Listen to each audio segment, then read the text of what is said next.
हवेत गोळ्या झाडण्यासारखा हा तपास आहे असं आपल्याला म्हणावं लागेल। यांना खऱ्या अर्थाने तपास करायचाच नाही।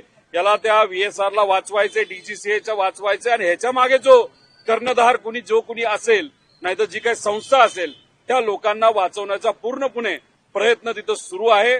मला दुर्दैव याच गोष्टीचं वाटतं, जे लोक सत्तेत आहेत आणि दादांबरोबर अनेक वर्षांपासून त्यांनी काम केले, नाही तर दादांमुळे काही लोक निवडून आलेले आहेत, ते मात्र या बाबतीत भूमिका घेताना दिसत नाही। एफआयआर करण्यासाठी प्रयत्न तिथं केला जात नाही, ही मात्र त्या ठिकाणी दुर्दैवी गोष्ट आहे। उद्या मी स्वतः दिल्लीला जाणार आहे। केजरीवाल साहेबांची उद्या आमची भेट होणार आहे।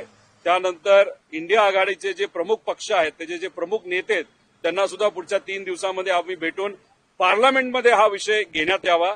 त्याच्याबरोबर आम्ही जो मुद्दा मांडतोय त्याच्यात 11च्या अंतर्गत एन्क्वायरी सुरू आहे, कलम 12च्या अंतर्गत ती एन्क्वायरी व्हावी, ज्याच्यामध्ये एक वेगळी कमिटी फॉर्म केली जाते। बाहेरच्या काही संस्था सुद्धा आपल्याला त्या इन्व्हेस्टिगेशनसाठी घेता येतात। कलम 11 मध्ये घरच्या घरी तिथं आपल्याला इन्व्हेस्टिगेशन केल्यासारखा तो विषय।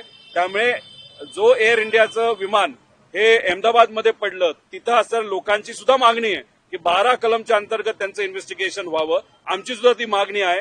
तर त्या सगळ्या मागण्या घेऊन आम्ही दिल्लीला जाऊन दादांसाठी तिथपर्यंत लढा त्या ठिकाणी घेऊन जाणार आहोत। तर इंडिया आघाडीलाच का, कारण आम्ही शेवटी विरोधात आहोत। त्यामुळे इंडिया आघाडीच्या काही नेत्यांना महाराष्ट्रात असणारे जे कोणी सत्तेत आहेत त्यांना सगळ्यांना भेटून झालं। मुख्यमंत्री साहेब झाले, उपमुख्यमंत्री दोन्ही झाले आणि बाकी इंडिया आघाडीचे उद्धव ठाकरे साहेब झाले,